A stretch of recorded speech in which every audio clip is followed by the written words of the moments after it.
Alan Smith was at home. No, not in his living room. He was in his bed. It was late, and he was glued to his phone, immersed in Clash of the Clans, Supercell's runaway freemium mobile game. On that night, Alan spent over $90,000 of digital green gems, helping him to destroy a neighbouring fort.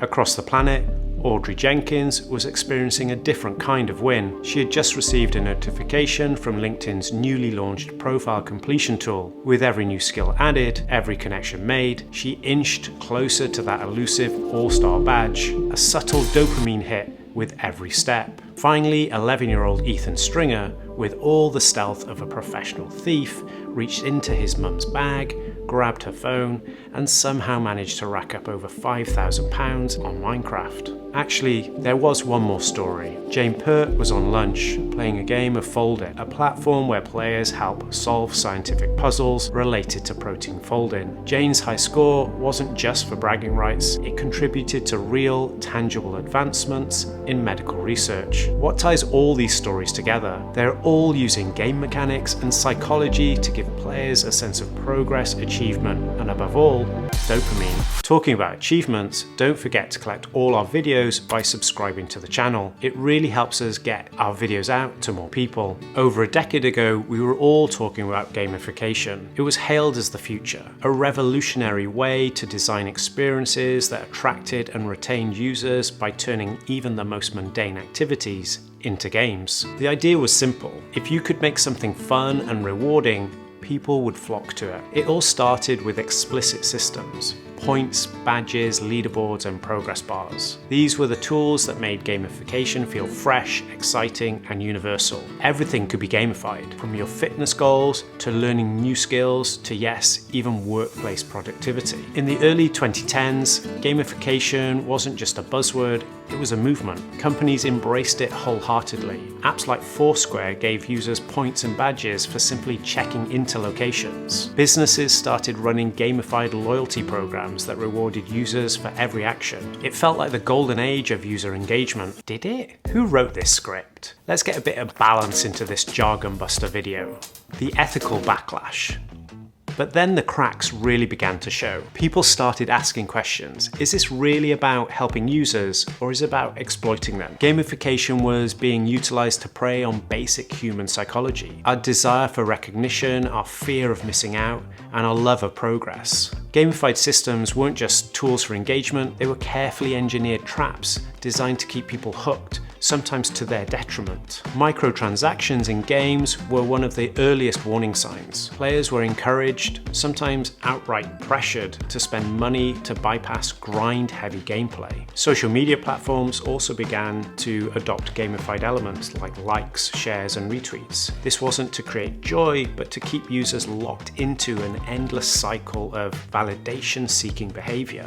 And so by the mid-2010s, the hype around gamification faded. It was no longer the shiny tool everyone raved about. Instead, it had become a word tinged with suspicion. But wait a minute, gamification didn't disappear. It evolved, or maybe more accurately, it mutated out of our consciousness. And today, many of the principles of gamification are still present. They've been seamlessly woven into our digital experiences. They're no longer flashy or obvious, they're subtle and deeply embedded. If we take Azar Raskin, for example, he created the infinite scroll feature, a deceptively simple concept that allows you to scroll endlessly without interruption. What started as an innovation for Flickr is now the backbone of platforms like Facebook, Instagram, and Twitter. Infinite scroll taps into our psychology, and it keeps us engaged for far longer than we intend. There are no points or badges, but the effect is the same. It keeps us hooked. The dopamine is provided. Or consider Snapchat with their streaks, where users are rewarded for maintaining daily interactions with their friends. The pressure to keep streaks alive has turned a single feature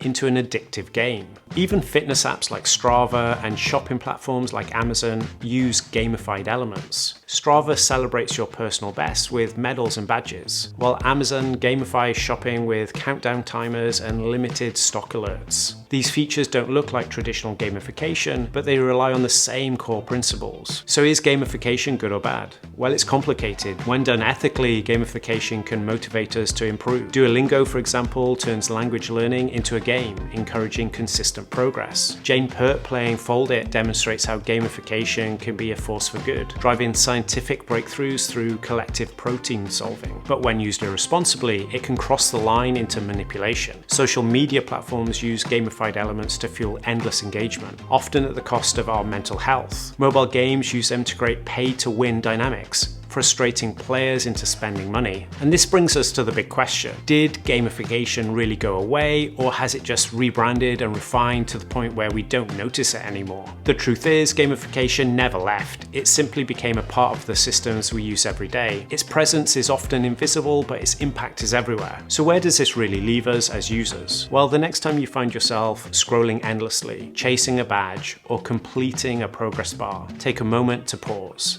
and ask yourself, who's really winning here?